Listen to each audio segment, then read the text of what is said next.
Oh, that beeping is annoying. All right. Is that stopped? I'm making it stop. How's everybody doing? Just thought I'd just randomly throw together a stream right quick. Nothing too long here. But just figured I was going to do a video about some of these things, but they didn't really kind of go together, and I think they're a little bit better as a somewhat conversational topic. I'm just making sure my mic's unmuted. Can you all hear me? Sorry, Rory, for blowing up your eardrums. Jellico tried to turn off his photo alarm. Hey, Locke. Hey, Jakob. And Mike DeToco. How's everybody doing? You doing well? You doing well? We're gonna talk about some topics today. I'm just gonna randomly go through the analytics. This is gonna be the analytics video for April, because it is. But we're also gonna talk about some random football topics. So stay tuned. If you're watching this live or not, stay tuned. Right? If you're watching, it'll get uploaded to the channel. So hey Abdullah. Hey everybody. 13 people showing up on like 6 minutes notice. I'm gonna say I'm impressed. Analytics in April. It's not completely done, right? Like whatever. This analytics is through the 28th days, so there's a couple days missing. As you can tell, everything's down, but it makes sense, right? The experiment series is kind of on the tail end of its life here, so the next one's going to be coming out in May, which is this month. Yes, so I'm working on that. It's going to be a managerial focused series. Subscribers about dead even with March, which is okay. There are some people in the Football Manager community that are blowing up because they're doing all kinds of crazy experiments, and that's good. That's just not. I like experiments. I just don't want to only do experiments, and I don't have time to like set all this stuff up all the time. So I really am talking to Rory about the League of Ireland. I'm really enjoying the Cabin Tilly series, so we're gonna keep rolling with that. Just to kind of give you a peek here, this is what everything looks like. 34% from the UK. Now I don't really trust the geographies thing, to be honest with you. In the old version of YouTube rolled out a new version of this whole thing called Creator Studio. And it's a little iffy, so I'm not even sure if this is entirely accurate, but things are going all right. We are, we've lost some patrons recently, and that's not judgment, that's just reality. People that have supported for a long time, situations change. So right now, it's actually processing patrons for this month. We're currently sitting at 52 patrons, which is still mind-blowing. So that's going to make our goal for May to still get to that 55 level. So thanks for your support. Whether you watch ads or Patreon or whatever, or just come in and randomly show up 6 minutes notice to stream. Hey, Surreal Nights, that's Andrew C., right? Hey, Andrew. Sorry about your career. Sad days. So there's not a whole lot to show you here. It's not like we've had like some crazy growth, right? To where you go like, wow, that's really worth showing you. I guess I could show you what would it be? Oh, my brain hurts. 429. Let's just look at the last year, just randomly. Yeah, some people, what always happens, Jakob, in case you can't see this, and I can't remember how the replays work on YouTube, and Jakob said, I think some of it might also be some of the channels doing bigger clubs that more people can relate to, maybe. Yeah, like, especially when FM20 gets here, I'm thinking about doing a bigger club, because that's what everybody wants to see, but that's also not really my style, and I don't know, doing a beta, say, for 2 weeks and then being done, how much can you get done? And I might do, like a Huddersfield or something like that. But can you really rescue Huddersfield or get them re-promoted in 2 weeks? We'll see. Let's look here. Oh no, you lost your job last month too. That's not good, man. But you can kind of tell we had the really big thing here. That's when my video about the U.S. failing, was that last year? Was that the U.S. failing to qualify? Or no, I think that was one of the experiments. The last year's experiment blew up. Yes, because we failed to qualify in 2017. So that's what happened there. But since then, it's been pretty consistent. And then it, bit of a growth here in FM19. Average view duration's going up. Well, that helps when you put out 45-minute experiment videos. I don't mind y'all seeing the revenue. Like, if you look at the revenue, it's like, wow, you made like $1,400 over the last year. It's like, yeah, think about how many videos that is. Yeah, there are going to be a ton of Sheffield saves next year. Danny Dobson, I'm telling you, legend. So that's what's going on there. I'm just gonna, leave this up while we talk about other random things. Wow, there's like 19 people. This is kind of blowing my mind. So I just want to share my thoughts on some stuff. I've had some people request like, "Hey, could you do a video on Chelsea, or can you do a video on this or this or this?" So I'm gonna hit through some of those things. Obviously, wearing the old Liverpool shirt today. I don't think they get past Barcelona. I never, unless it's Argentina, I don't bet against Lionel Messi. Because he's amazing. And it helps that he's surrounded by other people that are amazing. So even if they if Liverpool can get an away goal, maybe they stand a chance. I just don't see that happening. Really impressed with Ajax. They're playing, I mean, from the relatively uneducated mind, really beautiful soccer. I think it's a little unfortunate for Tottenham that they've not spent any money in the last like 600 years, and they don't have an attacking substitute on the bench. Interesting decisions there. I think Man City are going to win the league because I think Liverpool lost it. What was it, like the December-January time frame where they had a couple draws? Like at one point they had the 7-point lead and they could have gone to 10 and they didn't. I think that's what cost them the league. I don't have the like 30 years of history with Liverpool to feel like heartbroken about that. Like when you look at the points total, it's like any other time aside from like last season, you win the league with the points total you have right now. I think you have to be proud about that. You're in the Champions League semifinal. And what I liked about, I think it was after the Huddersfield game, the commentary, at least here in the US on ABC Sports, was talking about a lot of these guys are like 26 years old. So it's not like this is the last hurrah. I know Klopp has said, this isn't the last time, it's the first time. And that can be, people are, oh, yeah, that's what you say when you're not going to win it. But it's also kind of true, right? Like, if they've got guys in good contract positions, think about a football manager. You've got a really solid core team, and their contracts aren't expiring, or they want to stay, or whatever, and they're in their mid-20s, but they're also really, really good. That bodes well for the future. So it's been a lot of fun. Let's see. Jakob, doesn't matter with Barcelona. We need City to drop points. Yeah. Go Brighton. Let's look here. Jelkos, you're suspecting Tottenham will buy a lot of backup this summer, not play them and let them all go summer of 21. Okay, that was funny as I read it. That got funnier as it went on. Summer of 20. Okay.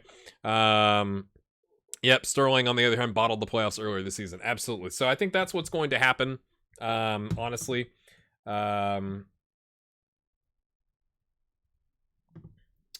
I was checking something here. And what I don't understand about football, I know that this is gonna be all over because I'm not editing in like nice clear snippets of thoughts like I would some other time, and I would record something 6 times. This is live. This is crazy, y'all. Is I don't understand hating people that don't like your football team. I guess I can understand a little bit of like poking fun at people. But I don't understand, like, I just don't get it. Maybe it's because I'm older and I've got kids. Like, I definitely was probably that way when I was 20, 21, 22 and, like, passionate about my things, right? And you get all crazy. I just don't understand hating people. And, like, do I want Manchester City to win the title? No. Can I respect that now granted, where does the money come from, but they've invested, and you look at their bench and it's like their bench could start for like other Premier League teams, right? And they play what I find to be very nice looking football, right? They're not doing a low block and then pumping it forward and hoping to get a 1-0, right? Like a Burnley would, or something like that. I enjoy their football. I enjoy it slightly less because I want Liverpool to win, but it's not because they're Manchester City. I don't live there, so maybe that's part of it, right? But like here in the States, I'm a fan of the University of Tennessee's American football team, right? And our big rivals are Alabama, Georgia, and Florida. And I lived in Alabama for a good bit. I am not a fan of Alabama, but the way Alabama runs their program, they're elite. They are like literally the best team in college, aside from Clemson in the national championship, right? But I have to respect how they run their program.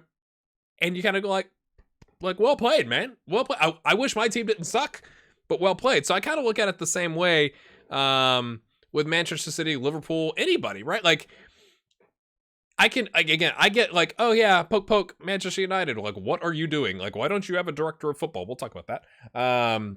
Or technical director or whatever. But I want to see clubs succeed. You know, I want to see Huddersfield Town stay up. It's unfortunate that they couldn't, right? But like, I'm not going to sit here and be like, I hate Manchester City. We should burn the entire city down. Like, that's a little aggressive. For me, that's just a little aggressive, in my opinion. Let's get caught up on the comments. Jakob, there's so much more to it here in Europe, I think. In Denmark, we had the big rivalry between Brøndby and Copenhagen. Social situation in the city. Okay, yeah, Rory, roll Todd. Mike, you root against PSG, Real Madrid, Man City, but it has everything to do with the teams and not the fans. Okay. Hey, Marcus. In Copenhagen, you have high-class people. In Brøndby, you have the working class. I can see that. I don't understand, like the whole Sean Cox thing, right? And that's just the thing I'm familiar with because I see it on my Twitter feed with Liverpool, like they're talking about, right? Like, I can't imagine going to a game and getting assaulted.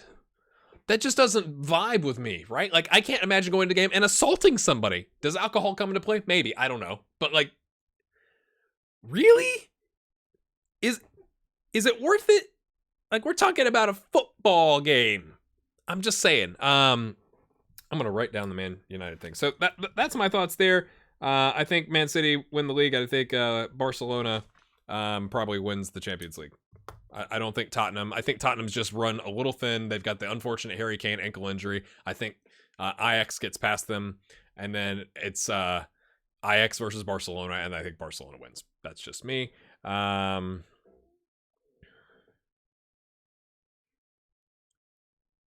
Yeah, Mike Darby's there in Greece. I can't imagine what happens. I did hear about what was the one guy, the manager, like pulled a gun on somebody. It's like, what? Huh? That's crazy. Okay, moving on. Chelsea. And then so this is for I think, yeah, it's Greg Baxter, I want to say. It's one of the Gregs. I think it's Greg Baxter. He's one of the longtime patrons, amazing supporter of the channel, who has he and I have gone back and forth on Patreon messaging to talk about Chelsea. I think Chelsea are kind of in a bind. My take, I'm not a Chelsea supporter. I don't read all the papes, right? I'm not in on all the stuff.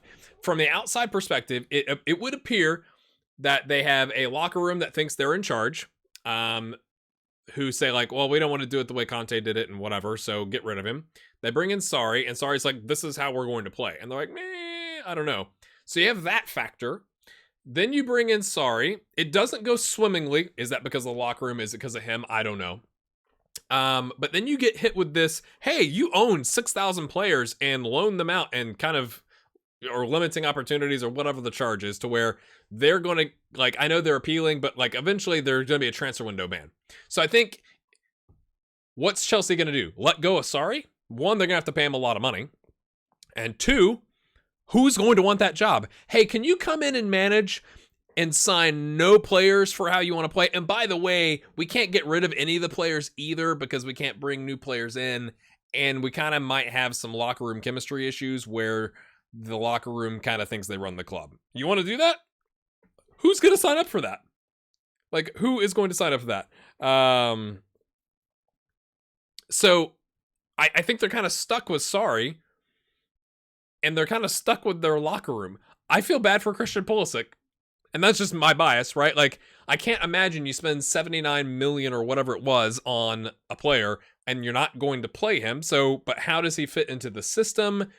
I think it is an absolute mess. Plus, what is it? The owner, I think, is trying to sell the club, or was thinking about selling the club, or something like that. Yeah, Pochettino, a gig where no one can be signed or released. That's, I mean, yeah, right? Like, it just seems like it's like the perfect storm of bad things, where you just signed a new manager and he can't get rid of any, like, right? Managers come in, they go like, get with the program or get out. Well, you can't get out, because what are you going to do? Play youth prospects? I guess, but are you really? And you can't bring in anybody new whenever it kicks in. I can't remember. I haven't read the latest if it's this summer or the January window in the following summer. But like, Who is going to want that job? Nobody of any quality, I don't think, unless you're just paying them oodles of money, is going to want the managerial job. So I think you're stuck with Sarri, but Sarri is then stuck with the team, and something's got to give. It's just not good. So I think that's really interesting, but also kind of like, this is crazy. Wait till Football Manager 20 when they figure out the ban and like put that into the game. That'll be interesting. Manchester United, what are you doing? What are you doing? Ed Woodward, really good at one thing, generating money through random sponsorships. You want to be our airplane engine part supplier in Vietnam? Absolutely great for the club in that standpoint. And again, I'm not a Man United fan. I'm not all in the weeds. This is just stuff that I've read, and that I've listened to on podcasts and stuff like that. It comes across to me as Ed Woodward is not a football man, and he makes knee-jerk reactions to try and appease fans. That's what it kind of looks like to me. When you if you look at the rosters between like the top 3-4 teams, and you look at the bench at Manchester United, it just doesn't jive. Like, they don't have much of a back line. Like, it just seems like he's been playing whack-a-mole, right? Like, problem pops up, whack it. Problem pops up, whack it. Why did you offer Ole the job before the end of the season? Make it his audition. What, somebody's going to come in for Mold's old manager and offer him lots of money? Really? Is Huddersfield Town going to steal him? And if they did, would he leave? I don't think so. It just seems like really bizarre when you could have gone see the rest of the season out, because now you've hit, what is it, like 6 of the last 8 they've lost games, right? Like, not ideal. So you had like the new manager bounce, get rid of the old crusty guy who's just plays defensive football and blah blah blah, excuse, and he does he like reinvigorates the club, and then that's kind of run out of juice, and now you've hit a skid and it's a hot mess. Because you don't have a director of football. You are one of the biggest clubs in the entire world, and you don't have a director of football that says, this is this. Like, look, compare them to Ajax, who's like, Ajax sells like half of their team every year, and then they bring in more youth prospects, and they just keep doing what they're doing, and now they're in the Champions League semifinal. Like, I'm not saying you do the exact same thing, but there is this is what we do. We're going to find managers that fit what we do. We're going to find players that fit what we do, and we have somebody in charge of that understands football.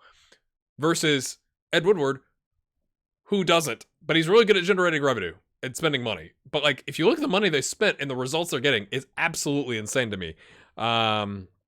Let's catch up here. Pogba and friends. Hey, Marcus Liederman. Sorry, I missed you earlier. United need to get rid of Alexis or Alexi.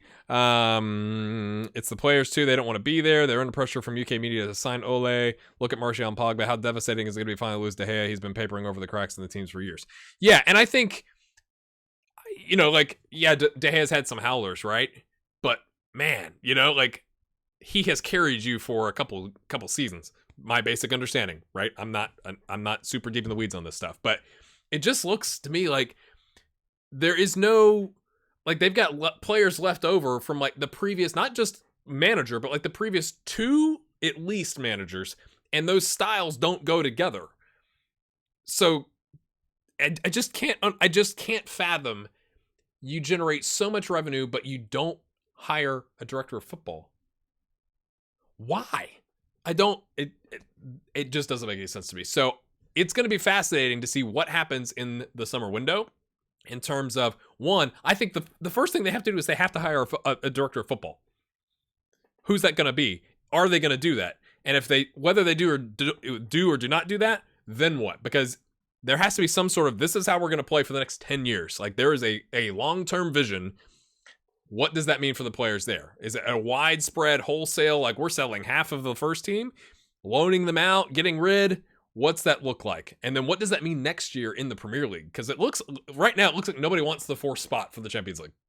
It's like everybody's had an opportunity. Like, nope, let's not win it.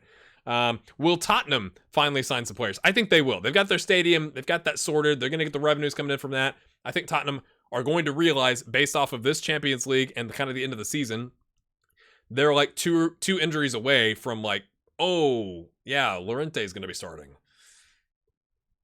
Right? So I think surely somebody at Tottenham goes, okay, it's time to actually sign a player or 2. Just 1 or 2. Yeah, Peckett. Yeah, it was. It was a little short notice for the live stream, like 2 minutes. Good to see you. Thanks for stopping by.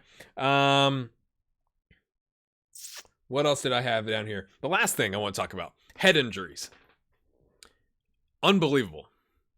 There's a lot of noise. I'm curious to see the difference between the United States and where most of you are at, a good chunk of my audience are at, in terms of there's a big fuss right now, lawsuits and all that kind of stuff with the National Football League, the NFL in the United States, around they knew about head injuries and the brain injuries, CTE, and all that stuff that was being caused for decades that is now killing people early, or it's causing them to have, like Junior Seau, who is a Hall of Famer, killed himself because, I hope that doesn't actually get the stream muted. I didn't think about that.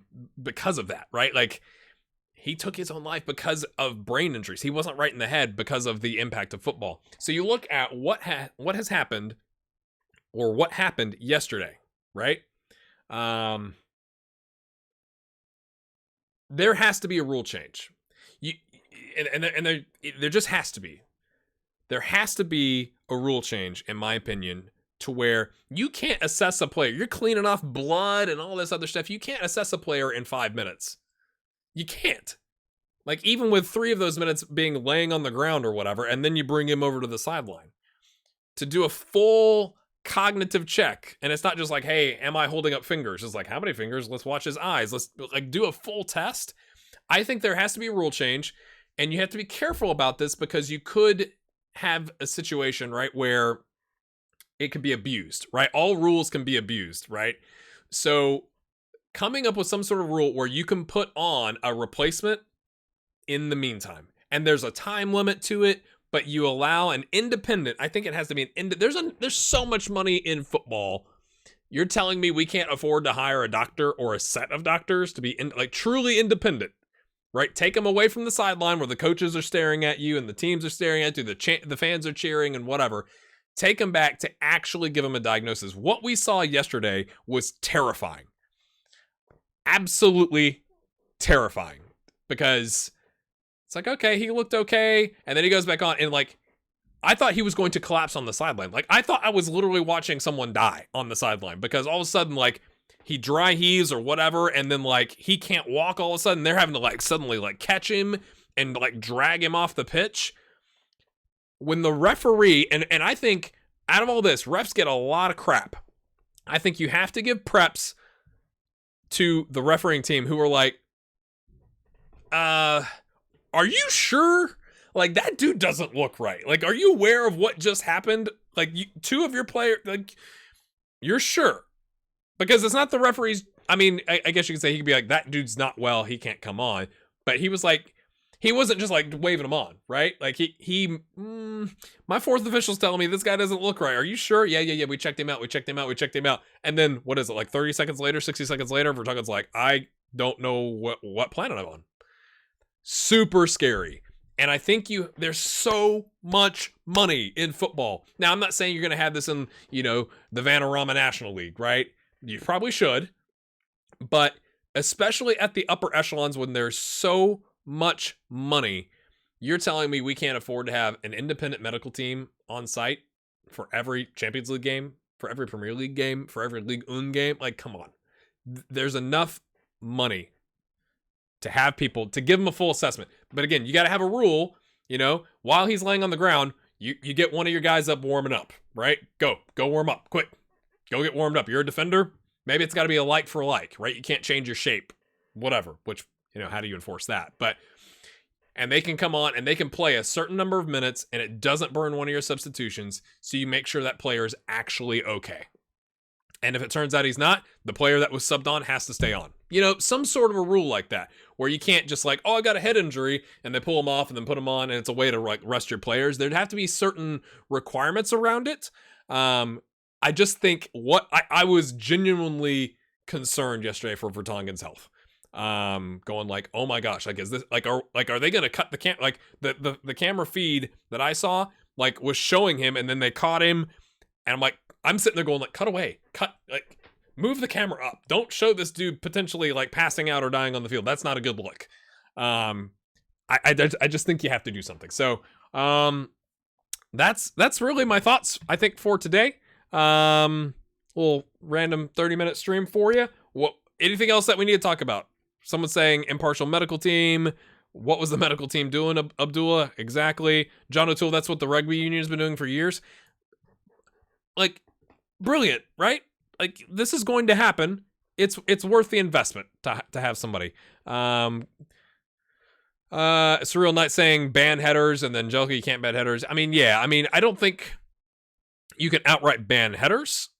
But I think you can do something to ensure player safety. It's just it's interesting to me, the contrast between the NFL, where they're getting sued to oblivion and like having to admit some things and change some rules. Now they're running into the same thing where it's supposed to be you get the player checked out and then that's still not happening. Like in especially in college, it's like, oh yeah, they're fine. It's kind of the same thing where you've got that pressure from the team and the coaching staff and whatever. Get my star guy back in there, right? Versus let's actually make sure this human being is okay. So yeah, those are my random thoughts for today. I just thought I'd just do this, get a little interaction between you all. I'm just going back here and looking at some of the comments. Mike, you want to talk about MLS? How about Atlanta United and Frank de Boer? Bit of a different style than with Tito Martino. Or Tata Martino, I should say. Hey, Grand Noob from Ukraine. That's crazy. Isn't the internet wonderful? Isn't the internet wonderful? I'm sitting here in the United States, and there's people all over the world. Ukraine, England, all over the world. Australia, I think, is what, Andrew, you said that you're from. And we're all sitting here having a conversation. That's crazy to me. So, I'm gonna go back to doing what I need to get done today. I really appreciate your support on the channel. Thanks for popping in, 20-something of you, on a 6-minute notice on a stream. We may do more stuff like this in the future. I may try and do it a little bit earlier in the day so it doesn't interfere with the rest of my life and it's more of a time for some people too. Austria. Oh, I thought you said Australia. Sorry. Ireland too. I figured as much. So I appreciate your support. Means a lot. And we'll be seeing you soon. Have a good one. Hopefully the stream doesn't get muted because of what we talked about. But you know.